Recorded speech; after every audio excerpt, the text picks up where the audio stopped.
Saint Kateri Tekakwitha, the lily of the Mohawks and flower of native holiness. This reflection is prepared by Father Abe Francis, pastor at St. Jude Church, Grand Rapids, Michigan, USA. Feast Day, July 14th, USA. Patroness of Native Americans. Ecologists, environmentalists, orphans, and people ridiculed for their faith, known as the Lily of the Mohawks, early life and background. Saint Kateri Tekakwitha was born in 1656 in the Mohawk village of Ossernanon, present-day Orisville, New York, into a world torn by war, disease, and conflict between native tribes and European settlers.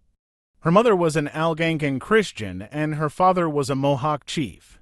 When she was only 4 years old, a smallpox epidemic swept through her village, killing her parents and younger brother. Kateri survived, but the disease left her face disfigured and her eyesight weakened.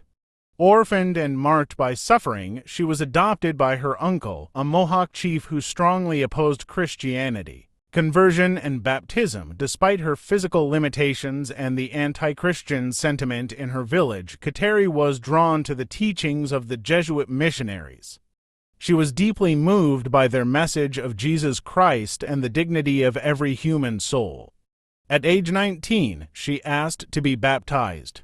On Easter Sunday, 1676, she was baptized by Fr. Jacques de Lamberville and took the name Kateri, the Mohawk form of Catherine, after Saint Catherine of Siena. Her conversion was met with hostility, ridicule, and threats from many in her community. She was accused of witchcraft, isolated, and pressured to abandon her new faith.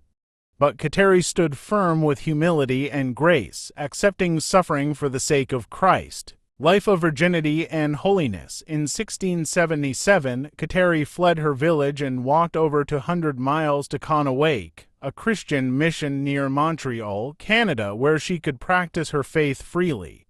There, she grew in holiness, dedicating herself completely to prayer, charity, and penance. Kateri made a private vow of perpetual virginity, becoming the first known Native American woman to do so. She spent her days in quiet prayer, helping the sick and elderly, and living a life of simplicity and love. Her deep devotion to the Holy Eucharist and the cross of Christ became a source of inspiration to many. Death and miracles. Saint Kateri died at the young age of 24 on April 17, 1680, after a short illness.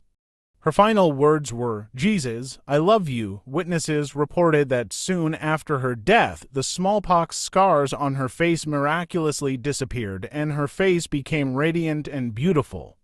Many miracles were attributed to her intercession, and she quickly became venerated by both native and non-native Christians.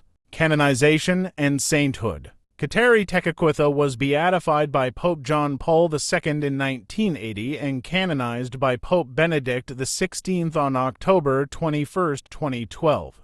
She is the first Native American canonized saint in the Catholic Church and continues to inspire generations with her courageous faith and purity of heart. In the United States, shrines in Orisville, New York, and Conowake, Canada draw pilgrims seeking her intercession. Legacy and spiritual significance. Saint Kateri is known as the Lily of the Mohawks, a symbol of beauty that rises through adversity.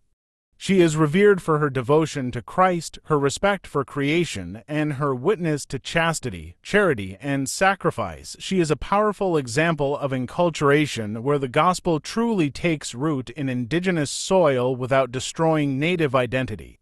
Her life shows that holiness can flourish in any culture when rooted in love for Jesus. Lessons from Saint Kateri's life. 1. Holiness is not limited by age, status, or background. 2. Persecution can deepen faith, not destroy it. 3. Virginity and chastity are sacred gifts to be treasured. 4. Courage is often quiet, hidden, and humble. 5. Love for creation flows naturally from love of the Creator. 6. The gospel can be fully embraced in every culture and language. 7. God heals not only the body, but also the scars of the heart and spirit. Reflection question: how can I live my faith with the quiet courage, purity, and love for God that Saint Kateri Tekakwitha showed, even when I face ridicule or hardship?